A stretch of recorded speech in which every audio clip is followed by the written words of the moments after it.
Good morning, everybody. Come on in. The coffee's good. How's everybody this morning? You love me? Oh, thanks. I love you back. Good morning, good morning. I know you missed me. Grab your coffee. People are starting to talk about me. Well, that's my plan.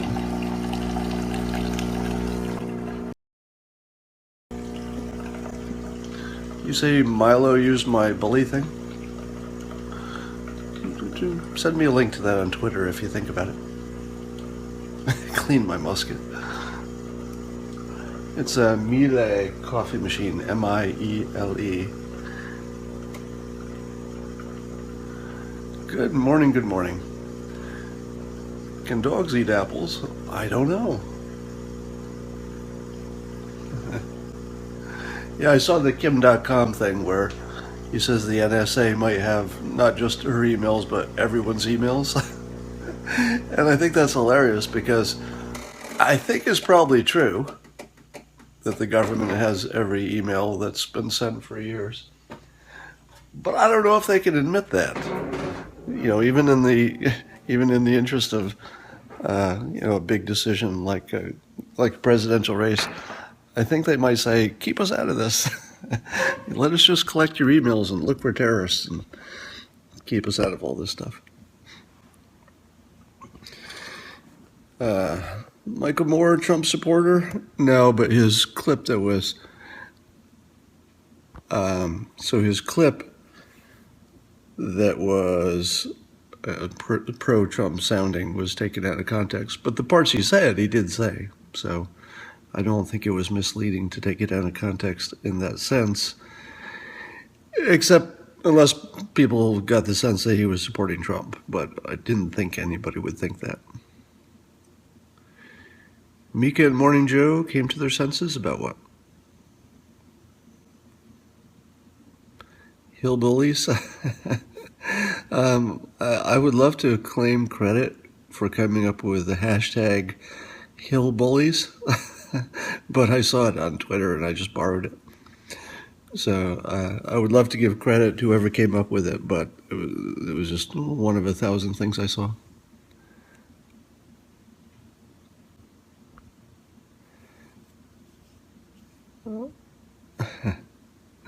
Yeah. Hillbillies is one of those things that's just immediately quotable.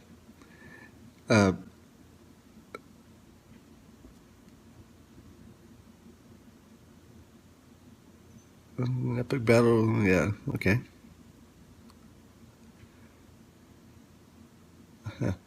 This is just Starbucks coffee. So, did any of you see my tweet for today in which I talk about inducing cognitive dissonance in the hillbillies? So the great thing about hillbillies is not just that it's clever. It's that hillbillies is probably exactly what Clinton supporters don't want to be associated with. It's just got that weirdly extra quality about it that it's not just a clever play on words. It's something that not only would they not want to associate with, but they wouldn't want to admit that they don't want to associate with it. So it's just got everything going with it. Yeah, cry bullies. That was pretty funny too. Anyway, so I posted this morning talking about inducing cognitive dissonance. Now, the way you do that, if you want to do it at home, is anytime you have a good point that may not, win the argument in the sense that, in this case, making a good point doesn't get Clinton elected or Trump elected. It's just a good point within a much larger conversation. But because the way our minds are wired, the people on both sides believe that their candidate is flawless and the other candidate is, completely wrong all the time. So that's the perfect situation for inducing cognitive dissonance. Because you just have to say the one thing that is hard to argue with, that is bad about their candidate, because there's things on both sides that are hard to argue with that are bad for both candidates. But if you say it in the context of lots of people who just have to, they just feel like they just have to disagree with you, you put them in this trap for cognitive dissonance. You say something that is hard to disagree with, but they have to disagree with you because they're on the other side. So that induces a hallucination. So the hallucination that I induced, I kind of thought this would happen, so none of this is surprising, is that people are saying that I'm praying for a terrorist attack in the United States because it would help Trump. As if there's any normal person who would A, pray for a terror attack, and B, think it was a good idea to tweet it. So on its surface, it's a ridiculous thing to hallucinate, but a lot of people did. And that's sort of a classic cognitive dissonance situation. Because the way I created the tweet, the one I was talking about in my post, if you accepted the premise, it would put you, if you were a Hillary supporter, it would put you on the same side as ISIS, which is hard for people to accept. Now, even if everything I said is right and all of my assumptions are correct, it's still not terribly important. That it's more of an interesting coincidence that ISIS might be on the same side as the Hillary supporters, both wanting the same candidate. I'm not sure it makes that much difference, but people can't live with that connection. You just can't live with that association. So they have to hallucinate a reason why it's wrong. And some of the hallucinations, my favorite ones, are the phrase, literally everything you said is crazy. Now, when people say, literally everything you said is crazy, there are two possibilities. One, everything you said is crazy. But usually you can tell people who are completely crazy. They can't do what I'm doing, which is hold down a job, meet deadlines, put sentences together that make sense, have a Periscope. There are just a lot of things you can't do if you're completely crazy all the time about everything. So when you see that kind of comment, literally everything you said is crazy. Every part of it. All your assumptions, all your logic, every part of it. It's all crazy. That is almost always a tell for cognitive dissonance. Well, I do have one cat, so maybe I'm just a little bit crazy. Yeah, there was an awful lot of talk about bullying yesterday, wasn't there? Both Kellyanne and now Clinton, coincidentally. Is it a coincidence? I can't tell anymore. It might be a coincidence. But here's the other possibility. Now remember what I told you many months ago, if you were with me from the start. I told you that this whole master persuader filter, the persuasion filter, if you will, wasn't so much about finding truth in this world, because my concept is that our brains are not designed to give us truth. We all have a different movie playing in our heads, and that's fine as long as those movies keep us alive and our movies don't conflict. So that's the context for the master persuader filter. It's not a replacement for science or the scientific method. It's not intended that it would be right all the time or that it could predict all the time. It has a very limited purpose. And remember, I told you this last year if you were with me since then. The limited purpose of the persuasion filter is to compare it to what other filter you were using and see which one gives you a better result. Now, a better result would be you feel you understand the world better, you're happier, you're less stressed, you know how to approach situations better, that sort of thing. So, but that doesn't mean it's flawless, doesn't mean it works every time, it doesn't even mean it's true. It just means it's something you can watch to see if it works better than whatever you were doing. So, with that filter, is it a coincidence that I made a big deal about bullying? That big deal I made was engineered for maximum persuasion, and that it almost certainly was recognized by the Clinton team as being an effective attack.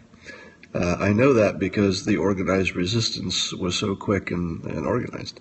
Yeah, is it a coincidence that three major liberal left-leaning sites all attacked me on that very, attacked me on my tweet? Is that possible? Is it likely that it just all happened at the same time? Because any one of them could have attacked me any time, right? It would have been easy. So with the persuasion filter, you'd have to ask yourself if it's a complete coincidence that Clinton is coming out with an anti-bullying campaign at the same time that my persuasion about her team being the bullies was getting purchase. Could be a coincidence. It could be. The persuasion filter says probably not. So again, we don't know. This is not a situation where we'll ever know. I don't think we can know. But the persuasion filter says probably not a coincidence because it's a really good response. If their only response to, hey, you guys are a bunch of bullies, was, hey, you guys are too, it wouldn't be nearly as good. But launching a whole program to be anti-bullying kind of puts her on the anti-bullying, map. So my guess, and it's just a guess, would be that there was one of the plans they had ready. It was just one of the things that they'd considered, an anti-bullying thing, and that they probably pulled the trigger faster because of my persuasion. But not necessarily. It could be a total coincidence.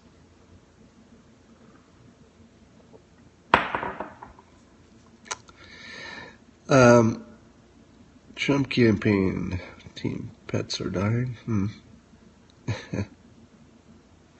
Oh, groupthink is important to everybody. You admit you doubted me. Not anymore.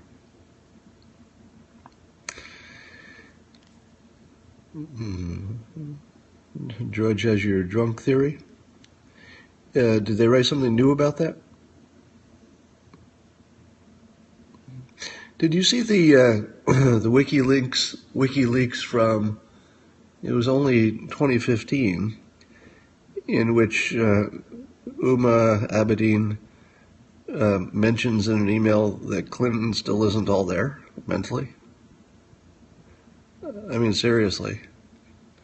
Her actual closest aide saying that a year ago she wasn't all there. Now watch that not make any difference. Oh, right in her head, yes. They said, so the quote was, she's still not completely right in the head. How could that not make a difference if your closest aide says you're not right in the head? Even with all the things that people say about Trump, it's usually his enemies saying it, right? So his enemies are saying, hey, you're a crazy bully or whatever they're saying about Trump. But is there any evidence that people who actually know him closely think he's not right in the head? Maybe, but I haven't seen any. Sober her up at 4:30 p.m. So there must be, is there a Drudge article I haven't seen? Let me go look at that. It's probably a headline if it's on there. What's Drudge saying? Oh, I see. Seems to be the top graphic. 300 hours. What's that mean?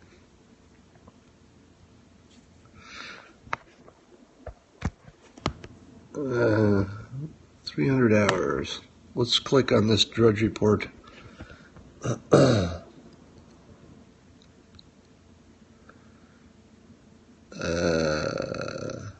Doesn't look like it's anything about, I don't see anything about her drinking. 300 hours till the election. What will we talk about when the election is over? Probably talk about that rigged election.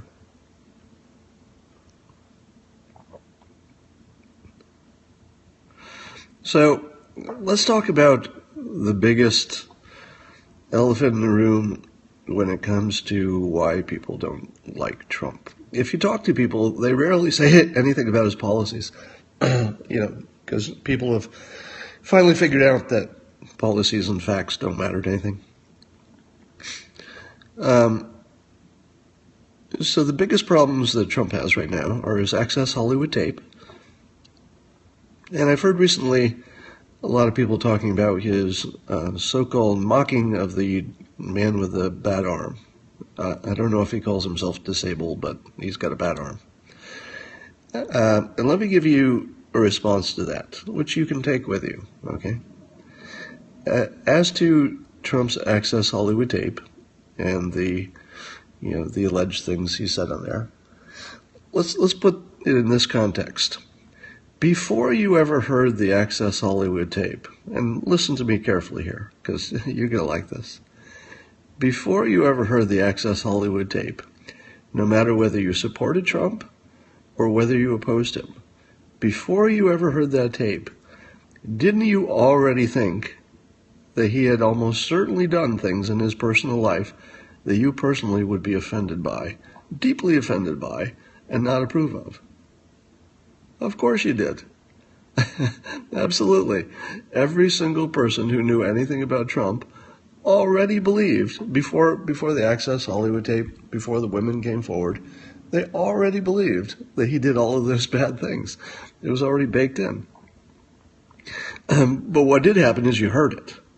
So the hearing it, changes the perception quite a bit, changes the persuasion. But one way you can change it back is if somebody brings it up, just say, who didn't know that ahead of time? Who didn't know that a billionaire, whether it's Trump or anyone else, who didn't know that billionaires do things behind closed doors and in what they think are private conversations that would absolutely offend you, and you would be, terribly taken aback by it. Moreover, who doesn't think that Hillary Clinton does the same thing? Right? Now, she hasn't been caught on tape, and we don't know what the topic would be that she might say horrible things that would offend you. And moreover, it might be a different thing that offends you than offends someone else. But over the course of her entire life, don't you think that every politician said things that would offend you so deeply that you couldn't imagine ever supporting them? So to pick out Trump and say, yeah, he's the one guy who did this offensive thing, is a little irrational, but that's unfortunately how people vote. But if you put it in context for people and say, what did you think before the tape? So before the Access Hollywood tape, did you think he didn't do anything that would offend you personally? If you knew everything he did, could you imagine not? And then the other thing you might ask is, which one of these people is a good role model for your children? The one who's literally a crook, or the one who's allegedly touching people without permission? Let me tell you something I said in an interview yesterday for the Vlad TV podcast. You'll be seeing that pretty soon. I'm not sure if this part will get edited out. But people ask me when they're trying to attack Trump, they say, have you ever, touched a woman without permission? And I just stare blankly at him and say, that's sort of the only way it happens. In the real world, do you wait for verbal permission before you touch a woman that you think is interested and potentially interested in you? I've never even heard of it. Most women will tell you that if a guy asks for permission before touching, it's just a total turnoff. Now, the trick here, of course, is that if you touch someone who has shown you all the flirting behaviors that would be consistent with, yeah, go ahead and touch me, in that situation, then people are assumed to have some kind of a green light, even though nothing verbal was said. But here's the problem. If you're Donald Trump, you've got a few problems going on in terms of your ability to read people. because that's the way it happens. You don't ask for permission. You read people and you say, wow, the flirting is going both ways. I guess I'll move in. His first problem is that probably most people don't say no. So out of 100 people, how many of them actually said no? We don't know. So if you knew that context, you'd have a better idea. Is this something that he's just mistaken in? Because there's a general rule that if you can explain an event by people's stupidity, it's usually the most likely explanation. All right. If your other explanation is there's a conspiracy or there's just anything else happening, but there's a perfectly acceptable explanation that involves just people being dumb, that's usually a pretty good explanation. I would suggest that in Trump's case, it's far more likely that his combination of optimism and you can call it ego or narcissism if you like, causes him to think women are more available than they are. In other words, he could just be mistaken, which completely changes the frame from this guy who knows they don't like it, but he's doing it anyway because he's some kind of a creeper. That's probably not the case, because there's a much better explanation that just says he was wrong. He was just mistaken. He just thought he was getting flirted in return. He thought the signs were there, and they just weren't. Not every time, but some of the times. So if you look at the dozen or so women who've complained, I think you could say for sure that out of 12 people in a political season, some of them are not real. Right? I don't know which ones, but if there are 12 of them and they popped up, and there's a little bit of a adding on effect, almost certainly one or more is just lying. Some of them might be remembering it a little differently. All right? Some of them are probably really thinking that the situation happened to them exactly as they describe it. But they could be remembering it wrong, which is very common, especially after a few years go by, and especially if it was a semi-traumatic experience. There are tons of studies that show that people don't remember a crime accurately, for example. And it's the same reason, because their emotions are ramped up. So given that this situation was an emotionally charged situation, whatever they're accusing Trump of, you should assume that their ability to remember it accurately would be less than anyone who is in a non-emotionally charged situation, just in general. So out of your 12 people, some of them are certainly lying. Some of them, guaranteed, are not remembering accurately. Now, that doesn't mean that the things they're not remembering accurately are material. I'm just saying that you can guarantee they're not all remembering it accurately. Because if you took any 12 people and had them witness exactly the same event, let's say an accident or a crime, out of those 12 people, 4 of them would have a completely different opinion. They would say, no, I was here too, and the other one hit the other one first. Even though the other 8 people are saying, we all watched the same thing. We had the same view. How could you see the opposite of what I saw right in front of my eyes? So first of all, understand that out of 12 people, it's easy to get 4 who just remember something that didn't happen. That's actually completely normal. Out of 12 people, you'd expect about 4 of them to have a complete false memory. That would be completely routine. So let's say 4 of them have a false memory. Let's say 2 or 3 of them are just lying because they don't like Trump, or somebody paid them, or they've got a mental problem or something. Out of 12 people, it would be easy to find a few people who are acting politically. Now, that still leaves some people who really believe something happened to them. But here are some ways that, and by the way, I'm not excusing anything that Trump did. That's his job to do it. I'm just giving you some context. If we had a situation where Trump simply thought the signals were there and he acted more aggressively than the situation warranted, that would be a case of him just being wrong. He just read the signals wrong. And how could that happen? And is it more likely that Trump would read the signals wrong than someone else? And let me tell you an interesting reason why that might be true. All right. Again, I'm just speculating. I know people will take this out of context and say, that I'm trying to defend what he did with women and I'm in favor of it and I'm okay with people touching women inappropriately. I'm not okay with any of that, okay? Let me say that as clearly as possible. But I do want you to see this in context, all right? And here's some context. I don't have a link to it, but you could probably find it easily. There was a study done, and this is really interesting. A study done that showed that men can tell when they're horny and women can't. I mean, not every time, but men pretty much every time they can tell if they're horny or not horny.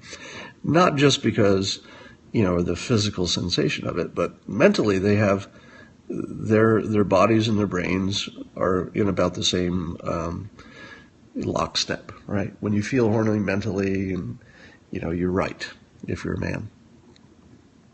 It's probably easier for men because we're horny pretty much all the time, so it's hard to be wrong about that. But here's the interesting part. Researchers tested women, and they learned, and this is really important, and this will explain so much in your life. Until you hear this, a lot of life is confusing. Scientists figured out that women can't tell reliably when they're horny. Think about it. In other words, they put sensors on their bodies and they could tell when the body is actually aroused, right? So the body is sending out whatever signals it does. It's either lubricating or, some parts have more blood flow or whatever it is. But they can tell that a human body is aroused, and they can tell that in these tests, the female body was aroused. And then when they asked the woman, "Are you aroused?" Quite often, not every time, but quite often the woman say no, not even a little. But their body was totally aroused. Now, why is this important to the Trump situation? Why it's important is that Trump is a really good reader of people. All right? If he's a master persuader, and again, this is just a filter on reality. So if you accept the persuasion filter as true, and you accept that Trump is good at it, you would also accept that he's good at reading people, reading their body language, reading their subtle cues. Now, when somebody is actually horny, even if mentally they don't know it, they give off all the cues. Their pupils will dilate because they're looking at something attractive. They're happy they're in the situation. They might touch their hair because that's one of the things you do when you're signaling, and it's subconscious. Their body language might lean into them a little bit. They might choose words that sound a little flirtier than normal words, and he might pick up on that. So imagine you're Donald Trump. A married woman comes into your environment, and you're alone in a room. All right. Now, the married woman, her cognitive faculties are saying, "I'm not aroused. This guy is pretty old. He's not in the greatest shape, and I'm married, and I love my husband." So mentally, that's what she's thinking. But she's also in a room with a hyper alpha billionaire with incredible power, incredible persuasive abilities. He's tall, he's big, he could protect.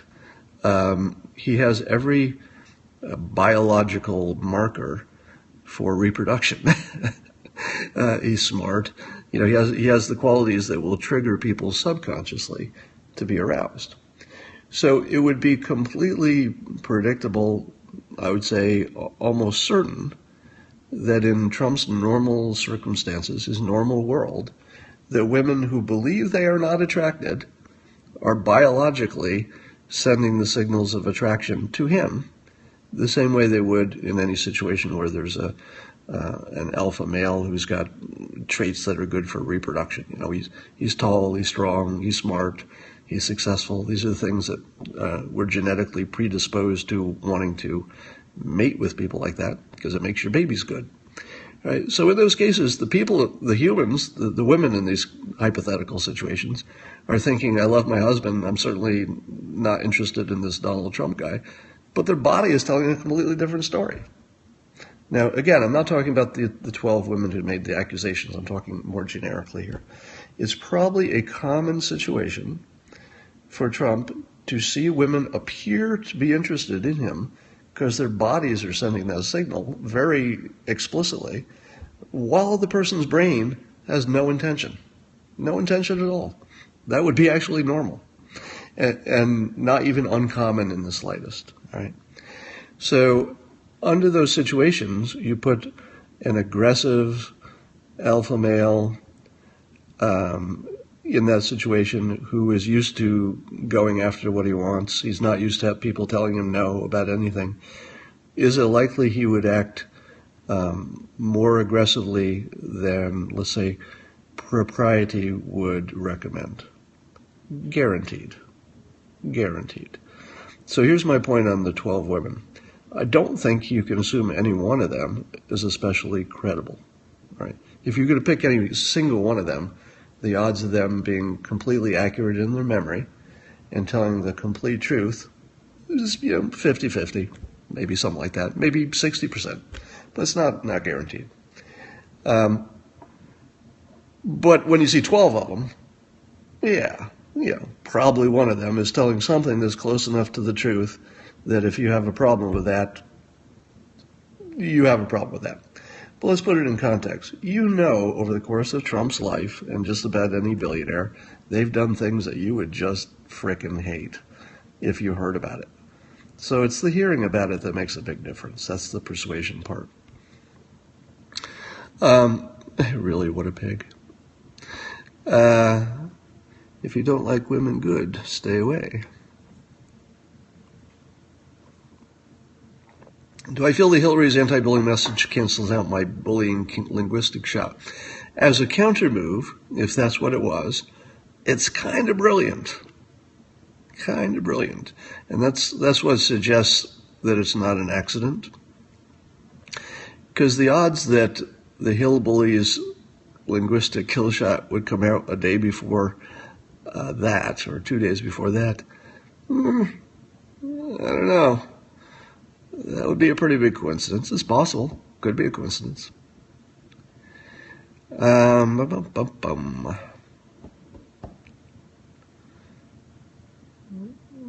Biden persuasion? Biden, I thought just made a big political error talking about taking behind the bleachers. I'm sure it sounded good in his mind when he said it, but it really fed into the narrative that their side is just sort of dangerous.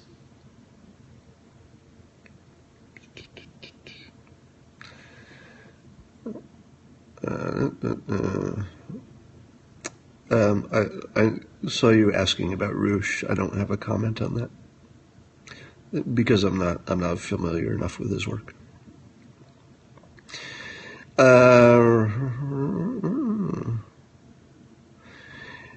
Yeah, what about the DC hotel opening? What about it? That there was some, I may be underinformed there. Why is Biden even important?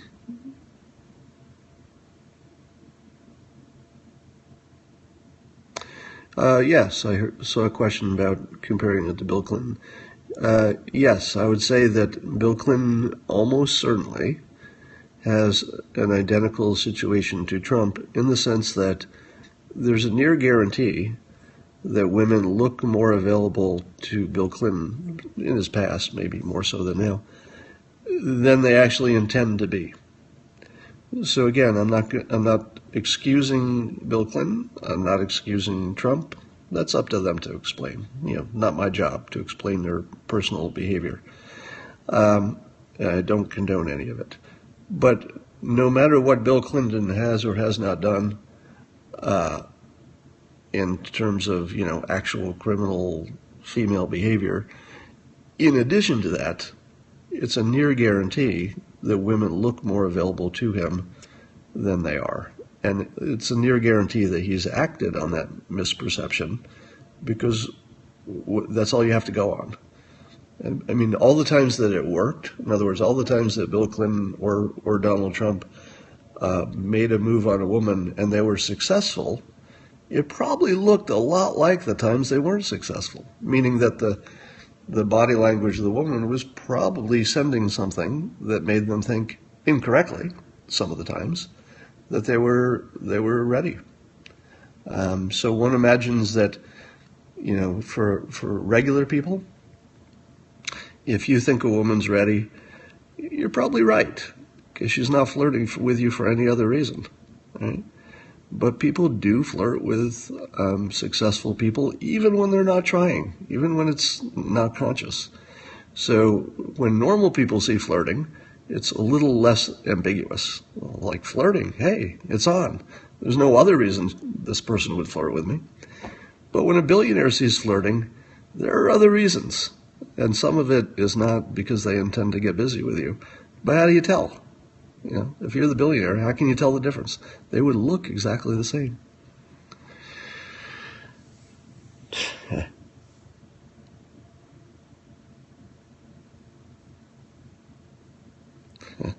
I think Elizabeth Warren has become irrelevant at this phase of the election. These are the 5 words.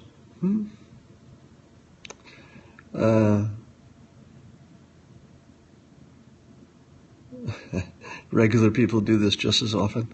When they're drunk, you work at a bar. Actually, that's a perfect example. If you're at a bar and you're drinking, what are your odds that you will put a move on somebody that didn't want you to? Much higher, right? Because the drinking not only makes people look more flirty, because they're more relaxed with you and they're having more fun around you, but it makes you think you got more game than you do. So that's actually a perfect analogy, because in the 2 people drunk situation, yeah, there's far more likely somebody will make a mistake about someone else's intentions. It's a good example. Milo has a video that has me in it about videos. Oh, look, my numbers are dropping. I just got shadow banned. Hey, everybody, watch the number count drop. Shadow banning. Here it is. That's pretty interesting, isn't it? You're actually watching this in real time. You're watching Twitter put the shadow ban on me.